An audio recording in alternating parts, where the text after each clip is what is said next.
So I'm going to get started. Um, so what I'm going to show you guys today is the PowerSchool gradebook. The school has online grades, and so parents and students are able to access grades, assuming you use the PowerSchool gradebook and you put your grades in there. So it is an expectation that all of your grading be done in PowerTeacher Pro, which is the online gradebook. And it is also an expectation that grades are entered at a maximum of 8 days duration from when they were due. Hopefully, you know, everybody is grading and entering faster than that. I mean, within 3 or 4 or 5 days. But the expectation of the principals is definitely that you have your assignments and your marks in within 8 days of when it's due. So I'm going to walk through all of the setup, everything you need to know about PowerTeacher Pro. So give me a second. Let me share my screen.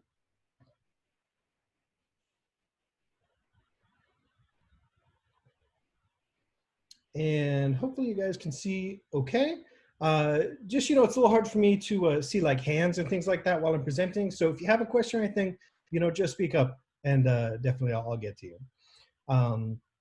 So to access the gradebook, you want to go to the PowerSchool teacher portal. There is a link for it under My CH, so you can always go there if you've forgotten it. I recommend, though, that you bookmark it.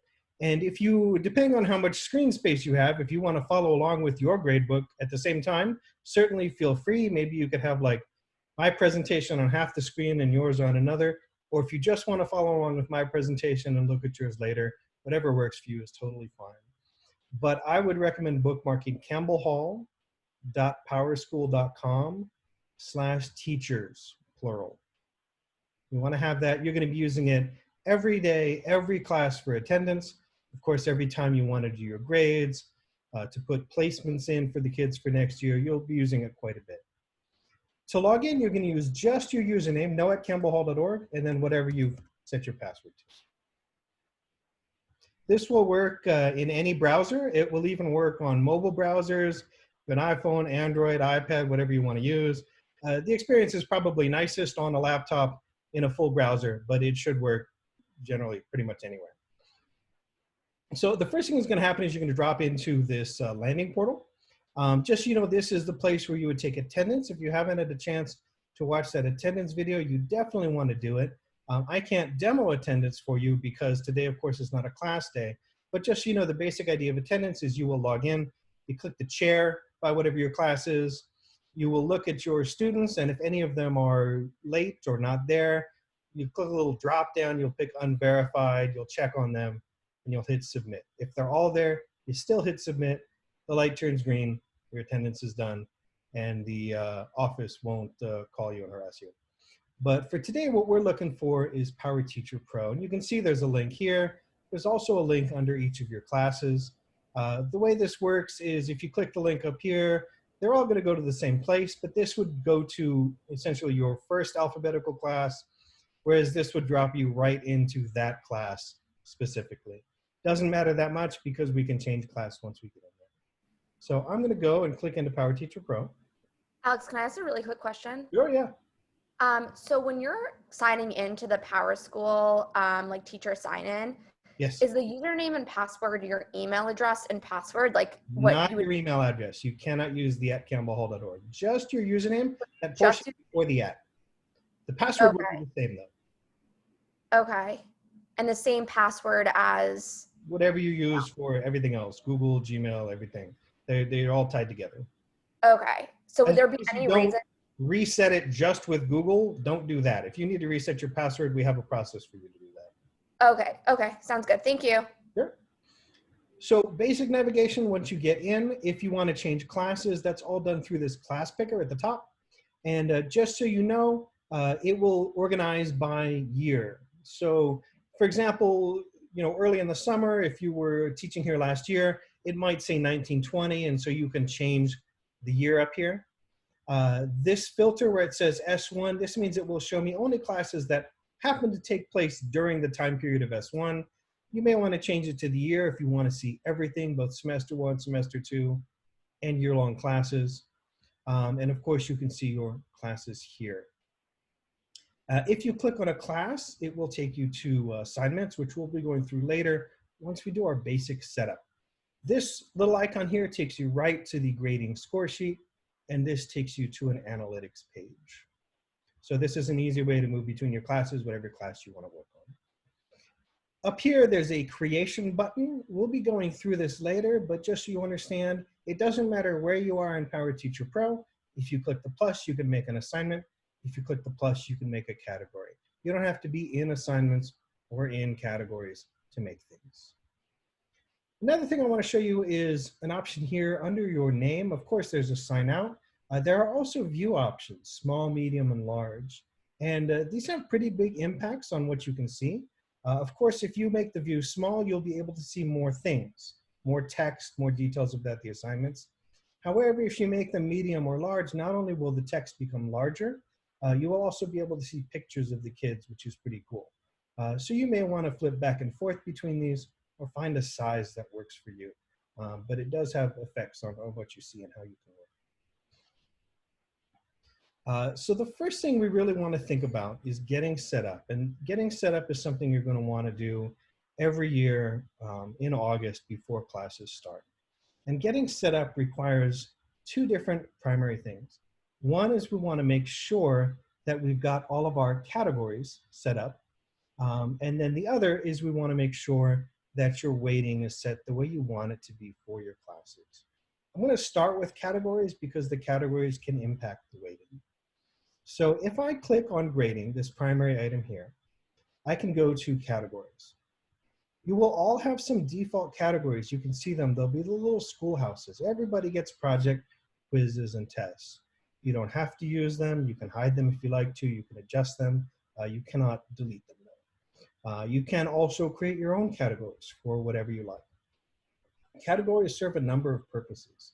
At the most basic level, they allow you to color code your assignments so you can see very easily, very quickly, which ones are, for example, projects, which ones are independent studies work.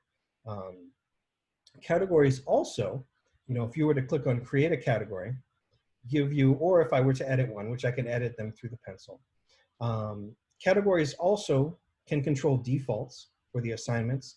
So for example, if all of my homeworks, or even just most of my homeworks, are out of 10 points, I may want to set that as a default so I don't have to type in 10 every time I create an assignment. If I have one particular assignment that is different, maybe it's 15 points, that's fine. The default will drop in and you can change it when you create an assignment. So when you're creating a category, if you want to add new categories, you want to think about first, do you want to limit them to particular classes? You can have categories that only display for one class, and that's okay. Or you can have them show for all of your classes. That'll be the default. You have to have a name for them. You'll want to pick a color. There's 8 colors to choose from. If you want it to be active or inactive, you can control that here. So for example, if there's categories you don't want to use anymore, you don't want to see them anymore, you can make them inactive. And you could make the default categories, the test, quiz, project, inactive as well if you'd like to. You can give it a description. Not many people bother with that. The next piece you want to look at if you're setting up your categories is the assignment defaults.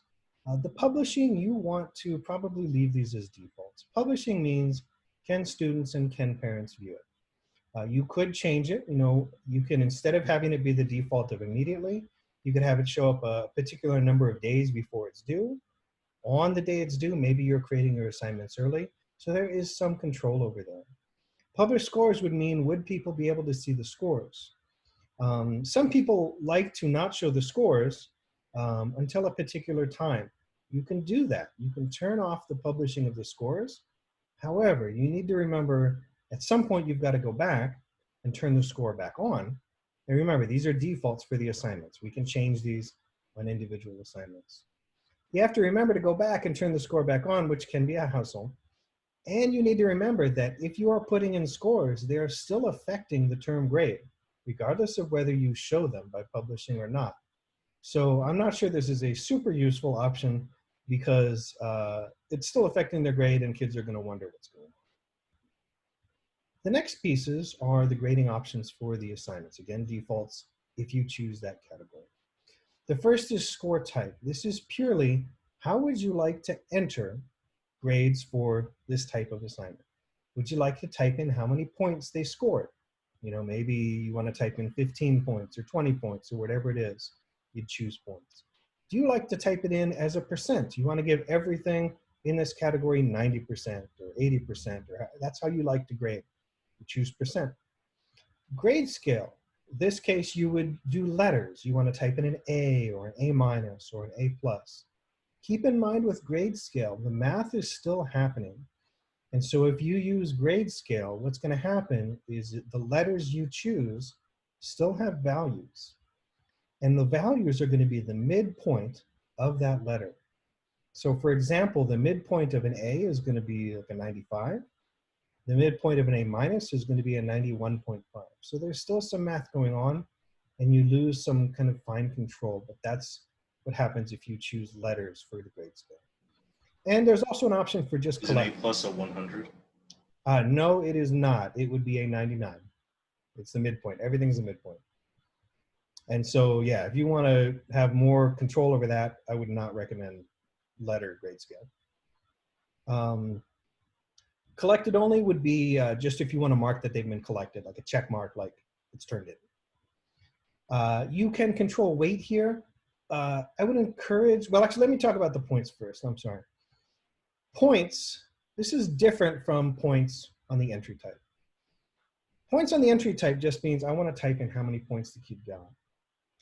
Points in scoring is the value of the assignment, and this is probably the most important thing to think about when you're creating assignments, and a lot of people don't give it enough thought. The points of the assignment is how much it's worth.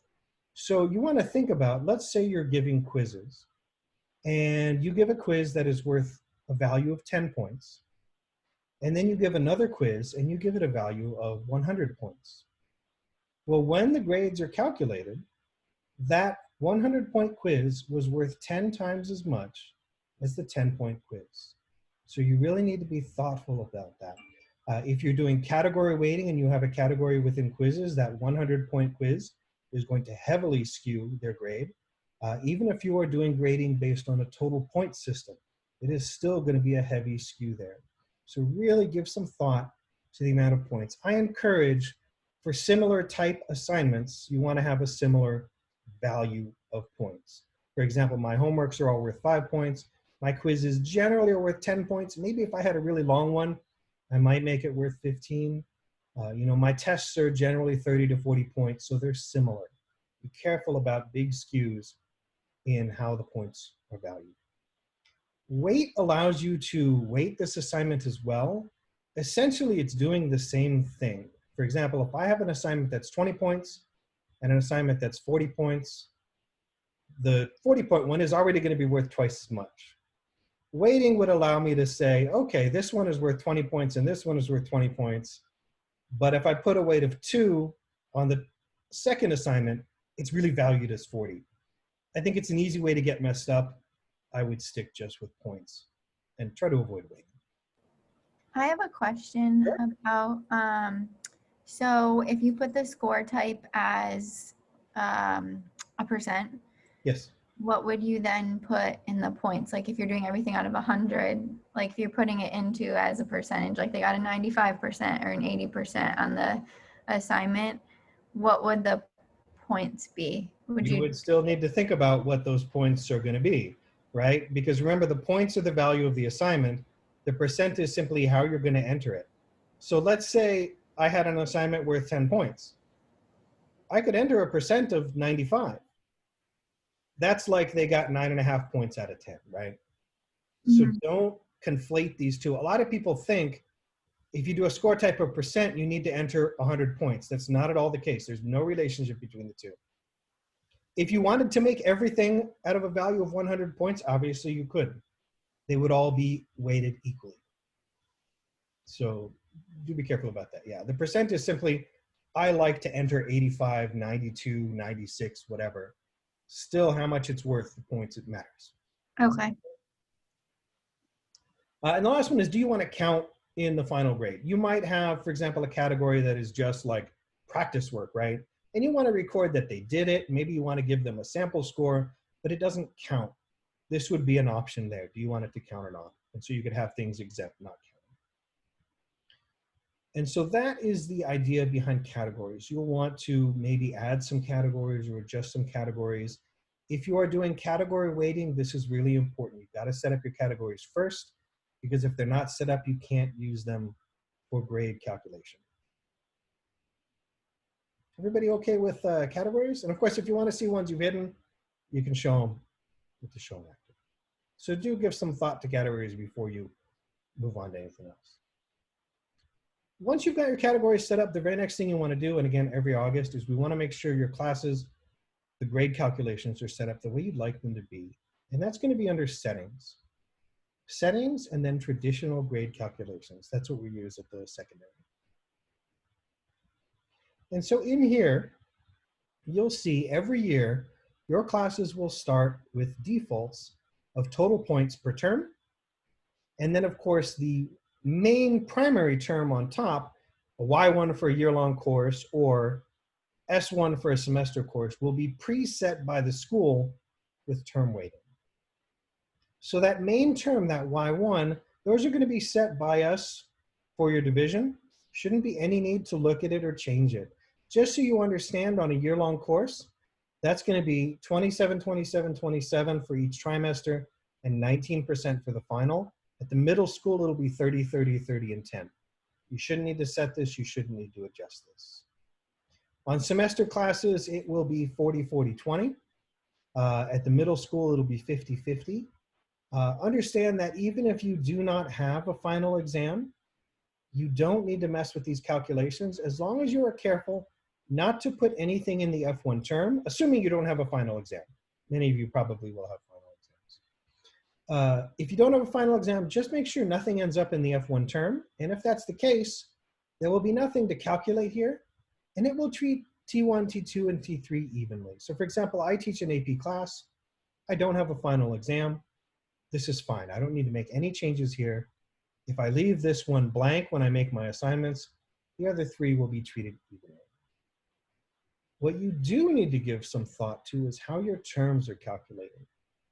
So total points means it will take all of the points you have entered for assignments, and then it will take whatever they have scored, and it will do the division, and that's what will happen.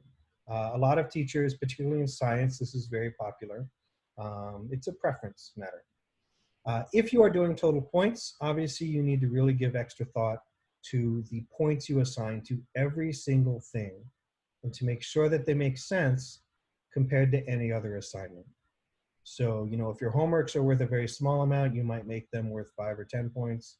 Quizzes might be more, depending on how much more valuable they are. Assessments might be more. It depends on what you're doing. If you are not doing total points, if you're doing category weighting, which is very popular, you will want to make some changes here. You'll want to click on the edit for the term. And what you'll do here is you can see right now it's set to total points. If I want to make changes here, I can add additional rows. So for my class, for example, I have 4 categories. I do homework, projects, quizzes, and tests. So I need 4 rows for those categories. So I'm going to add 3 more rows. I'm going to set the type for each row as category weighting. And then I'm going to choose the categories I want. So for me, it is test, homework, project, quiz. It auto-decided based on the first 4 in the list. You may need to manipulate this. The weight then is what the categories are worth. Again, this is only if you're doing category weighting. It will do it mathematically. So in this case, if I have a weight of 1 for each, they're all worth the same. They all come out as 25.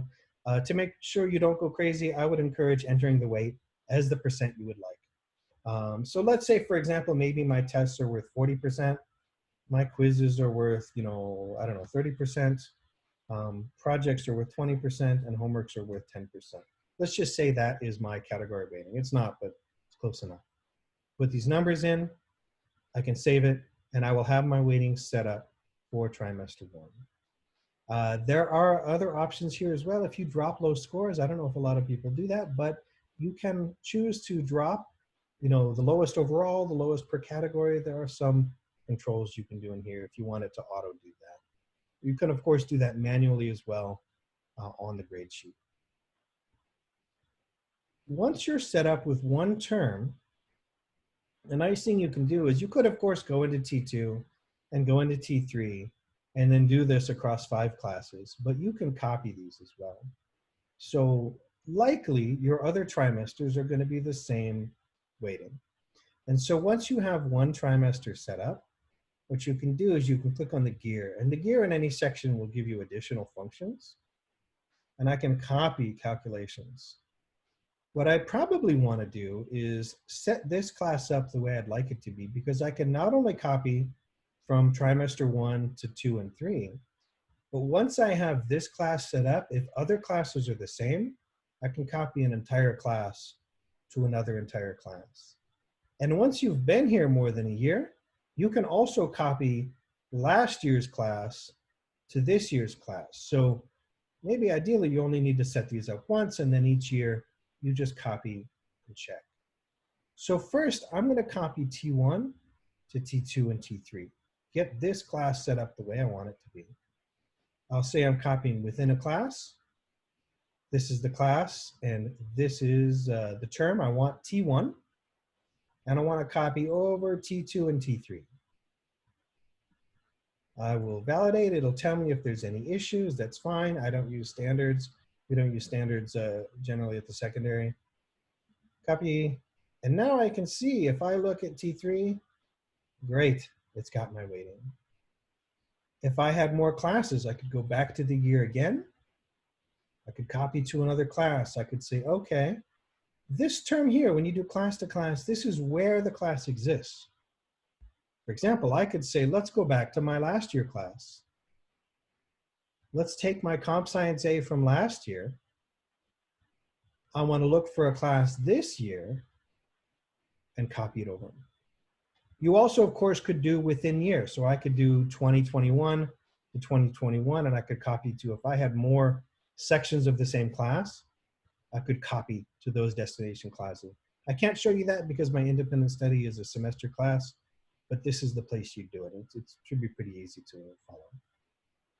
I validate, and so this space I'm going to copy over what I have with last year's details. And so here I can see what my weights actually are: 40, 25, 15, 20. I was pretty close. Any questions about grade setup before I move on to assignments and scoring? Definitely make sure you do this, really important. You don't want to get to like October or November and then realize you haven't done it, and then you do it and then the kids' grades like radically skew because you used to be on total points and now you're on categories. That's a cause of some unhappiness generally. So once you've got everything set up, categories, and then your calculations the way you want them to be, you're ready for the new year. You want to start creating assignments and scoring the kids. So most of that is going to be done under grading. And we can see a couple of things we're going to work with here. There's an assignment list and a score sheet. These are the primary things you'll probably be dealing with. Under the assignment list, this is a place where you can view all of the assignments for this class. And I can see here, one thing I want to be careful about is which term I'm viewing. On the top right, this is a view filter. So this would affect anything you're looking at, maybe the score sheet, maybe the assignment list. If I want to view everything, I can choose all. If I want to view the whole year, it would be Y1. If I just want to look at the trimester, which is most typical, I would pick the trimester. And there's one big thing I want to point out here. You see how there are date ranges for each of these terms? For example, T1 is 9/3 to, what is that, 11/29. These date ranges are really important. When you create assignments, you have to choose a date for them. Whatever date you choose is the term in which it will fall. So for example, if it's the end of the year and I'm doing some of my grading a little late maybe, and I enter a date of June 8th, well, guess what? That counts towards my final. It may not have been what I wanted. Or if it's November 30th and I'm still grading some T1 work, you need to be thoughtful about the dates on those assignments. So you can always check those here, but make sure to give them a thought whenever you're making an assignment. So this is where I can view all of my assignments. Of course, I don't have any, so I probably want to create some. You can create them wherever you are. If you're on the score sheet, if you're on the assignment list, doesn't matter. It's always at the top here, plus an assignment. I can choose which classes it's for. If I have an assignment that all of my sections are going to do, I can check those sections and have that assignment create for those sections. And if you have sections on different days, there will be an option under date. If you pick more than one section, you can select different dates for those sections. So you don't need to do the entry, 3 or 4 or 5 different times. You've got to give it a name.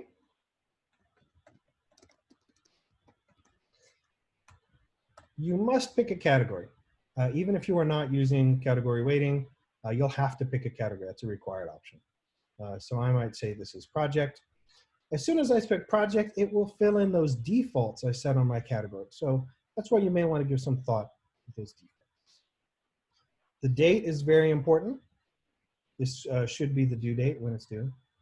The score type, again, is how I'd like to enter this, and we'll see more of this when we look at the score sheet.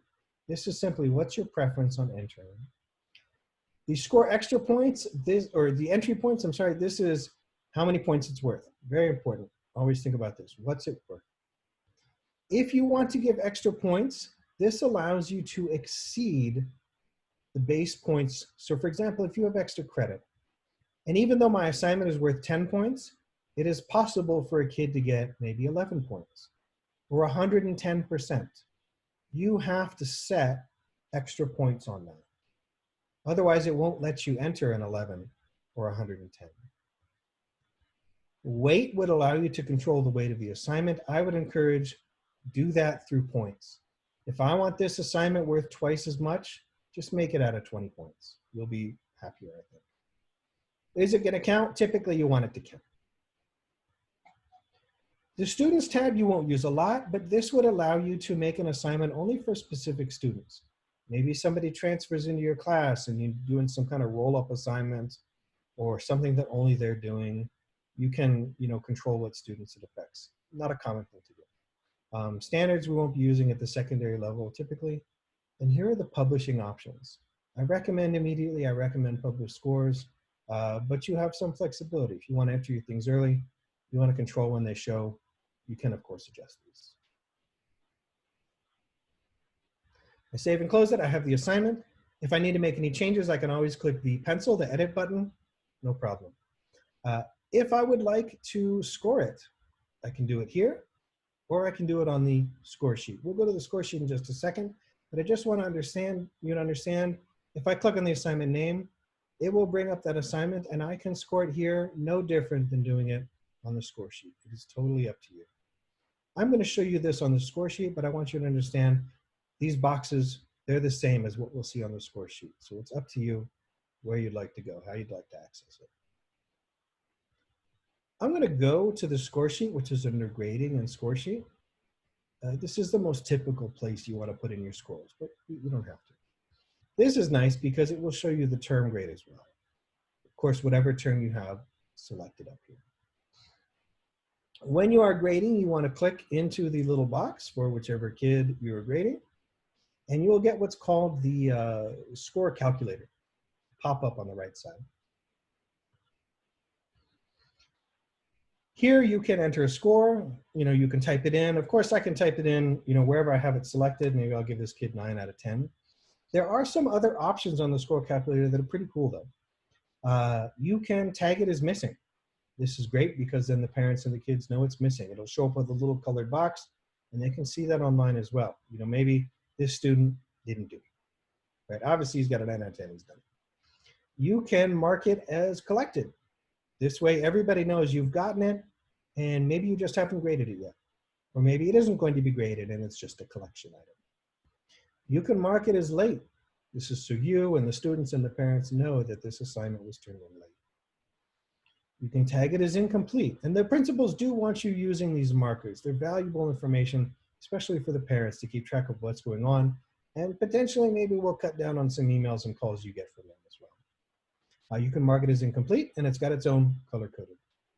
You can tag it as absent, so you know that the kid was absent that day. And that's why you haven't gotten it. Exempt will exempt this assignment and this score from this kid's grades. So that actually makes a change to how the grades calculate. When I exempt it, you'll see it kind of, it's a little hard to see, but it turns into sort of a italicized purple. This 9 will not count for him anymore. So you can exempt assignments if you need to. If you leave it blank, of course, it will act like it's exempt anyways, because a blank is not a 0. A blank is nothingness, and it can't calculate nothingness. So as long as it blanks, it acts like it's exempt. But if it's really going to be exempt for the kid, it's probably a good idea to mark it so everybody knows you're not waiting for them to do it. There are fill options as well if you want to fill vertically. Let's say everybody got a 10 out of 10 and I don't want to type that, however many times. Oops. You can fill vertically. It will not fill over scores that have already been entered. So for example, if I have a 9 here and I fill vertically, it's not going to overwrite scores. You could fill horizontally as well. That feels a little crazy, but I guess some people might find a use for that. That, of course, would be across different assignments. There is a comment box down here as well. You can put comments in for this assignment. Understand that these will show for parents and students as well. So be thoughtful about comments in there. They are not private comments for you. And do make sure you save frequently. When you save, it will calculate their grade based on the changes you've made there. If you wanted more space for comments, there's a little option up here on the top right. It's a sort of a comment bubble. That just makes this bigger. When you do mid-year narratives, we use these comment boxes, and this can be handy to have a bigger space to work with. But normally you want the calculator. And let me clear these out so they don't get confused. Any questions about scoring, filling in scoring, or creating assignments? I have a question. Sure. So just to double check, so when you're creating these assignments, these are solely for the purpose of grading, you're not actually attaching an assignment that they will access from there, or? Yes, correct. This is purely for grading. When you are issuing work for kids to do, you would typically do that on your PowerSchool learning page, or potentially in Google Classroom if you were doing that. What we're looking at here is just for the purposes of grading. Yeah, I know in After the assignment is done. Sorry? Did I not understand? I know in PSL they had the assignment tab as well, so those are unrelated basically. I'm sorry, run that by me again? On the PowerSchool learning page, they had an assignment, like you could create an assignment. So that's unrelated to this, right? So yes and no.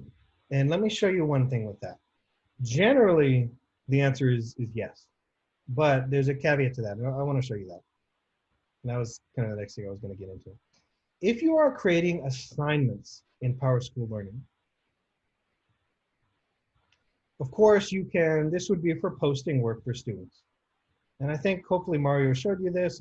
You can create an assignment. You can give it a title, of course, first work, whatever. You can put in a description, do these things. You can give it a date, whatever date it's due. Let's see.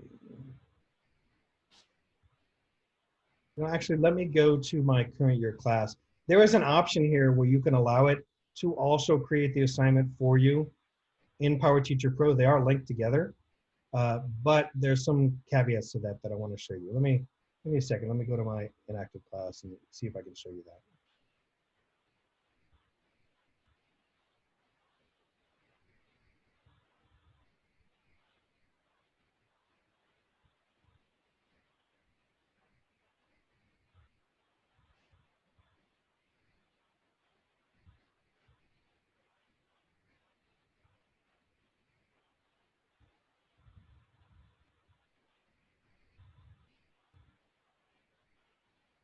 There we go, great. So if I'm creating assignments, and only assignments, this doesn't work for events. If I create an assignment in PowerTeacher Pro, I pick a due date, I put in the details, whatever I want to do. I can have it also create in PowerTeacher Pro.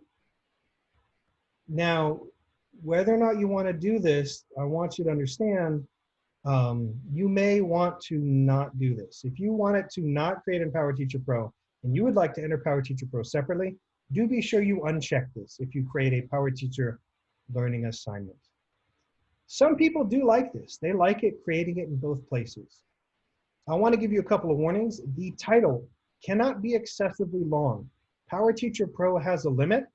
And so like a short sentence, or maybe like 6, 8, 10 words will work okay. If you have an exceptionally long title, that will not sync and it will not create. The second piece is, you see here the total points? This is going to be the points the assignment is worth in PowerTeacher Pro. If you need to change it, you can only do it here. This will always default to 100, may not be what you want. So that can sometimes be a hassle. And finally, the biggest thing is there is no option to choose a category in PowerTeacher Learning. What is going to happen is it will create that assignment for you and it will pop up under your assignment list. It will default to whatever the first category is you have. And so you are probably going to need to go back to PowerTeacher Pro anyways. Of course, you know, to enter scores, you probably want to do that. You will need to adjust the category potentially every time to quiz or homework. So do you like that? Then that's fine. If you're creating assignments, leave this check. If you don't like that, make sure you uncheck the Save in PowerTeacher if you make an assignment. There's no right or wrong to it, but those are the things to think about if you're doing that. Is that helpful? Is that what you were getting at? Yeah, that's perfect. Thank you so much. Okay. Any other questions on Scoresheet before I move on to the other kind of stuff we got here?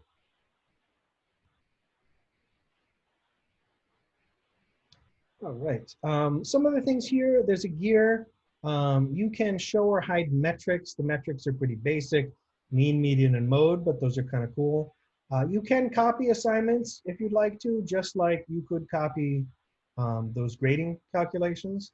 I don't think a lot of people use this because what's better is when you create an assignment, you just choose all the sections. So I don't know how much you would be copying assignments, but you can if you would like to. And that works similarly. There's a category option, which we've looked at, right? Creating categories. So you should hopefully be comfortable with this. Make sure you're happy with your categories. Grades traditional. This will bring up some metrics. It will, of course, show you the term grade for the students, and it will show you how many absences. This, of course, is going to be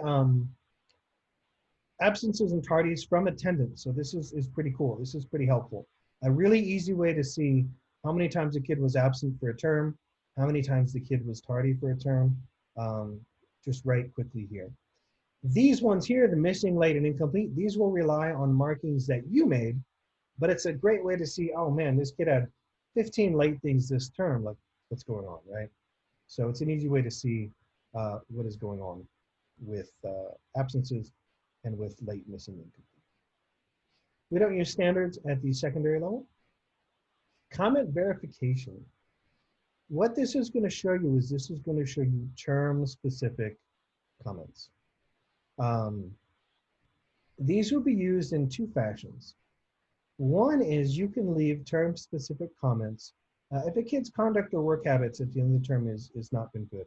And I think it is required if they're getting a C- or lower. The way you enter term-specific comments is you click on the term grade. Of course, I have no grades now, but I would click on the term grade.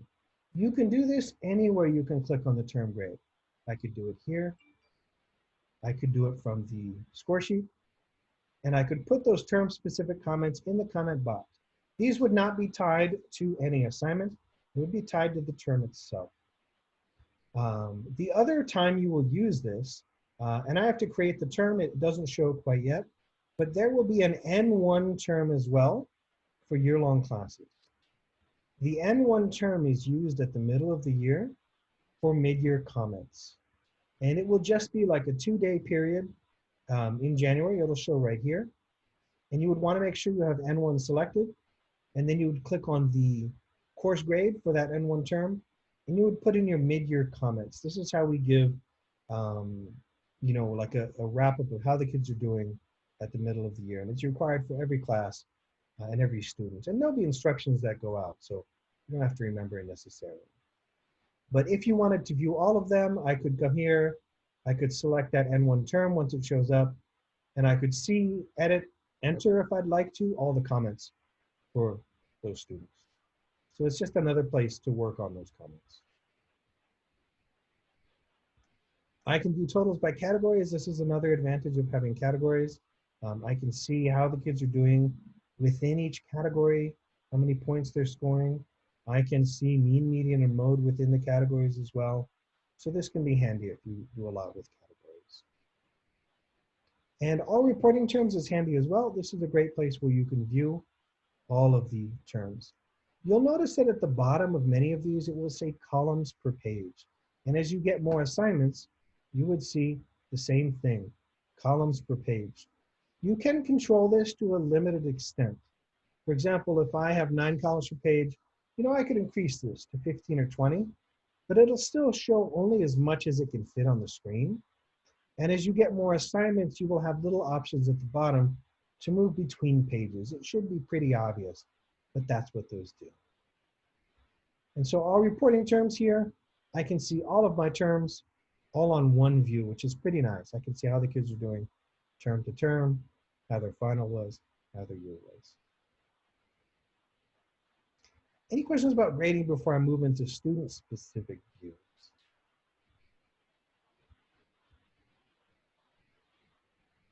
All right. The next section is students. And here there are a number of views, and these are all going to be student-specific.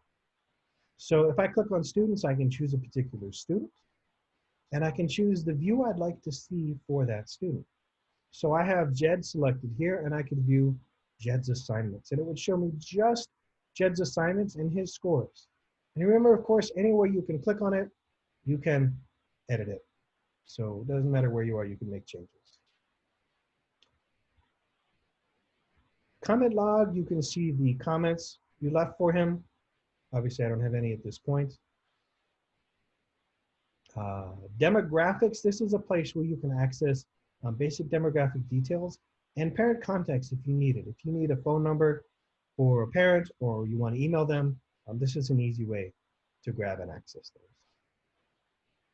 And if I'm on any student, I can click on the top here. I can change the student I want to look at, or I can click the view I'd like to look at. So it's easy to access those in any fashion.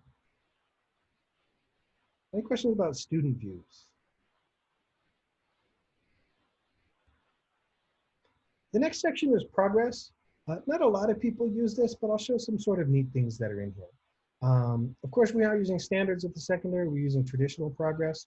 The idea of this is it will show bar charts for, and of course, I don't have any grades entered in here. Let me go back to my last year class, and I'll see if I can show you some better details on that. Here we go. So for example, I'm viewing trimester 1, and I can see here, let's see. This will show me how my students are doing. I had 15 students. A pluses and A's are kind of the dark green, and so it color codes them down. So it gives you bar charts of how your students are doing. This is probably more valuable if you had really big classes, like 50 kids or something in like a public school, but it can still be some kind of neat metrics overall how your kids are doing. You can see overall markers on late and missing, just in general for your course. If you go to view all, this is neat as well. I can see all of the scores. If you click on a particular term, it will show you that term and the last term. This can be less useful because, for example, if I click on C2, well, in between there's that N1 for narratives. So, you know, it's only so useful. But it can be a neat way at least to see, you know, are kids going up, are kids going down? Of course, you could look at all reporting terms as well, but let's just give some graphical details. There is a reporting section as well. Not a lot of people use this either, but if you want to print out your entire score sheet, you can do that here. If you want to print out your entire roster, you can do it here.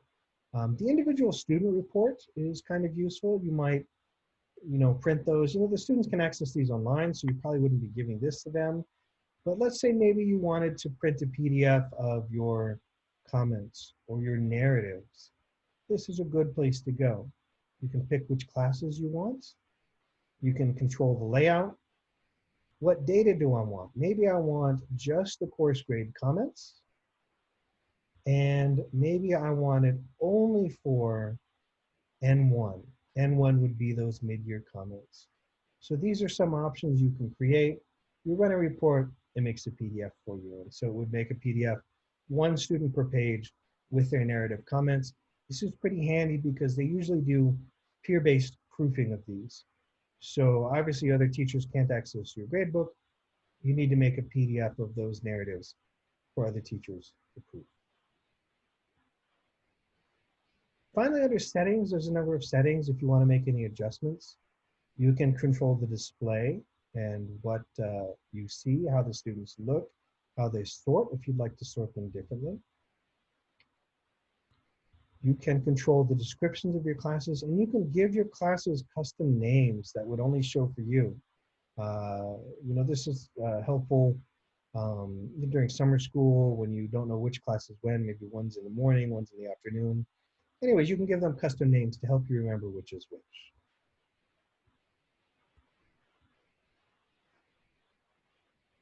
Let's see, student grade scale. You aren't going to have access to this. The grade scales are set.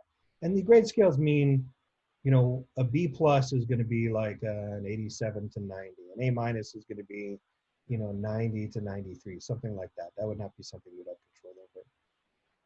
Traditional grade calculations, of course, we have looked at already. Apps would allow you to get back to that PowerTeacher portal. Maybe you want to go look at attendance. You can get back to here.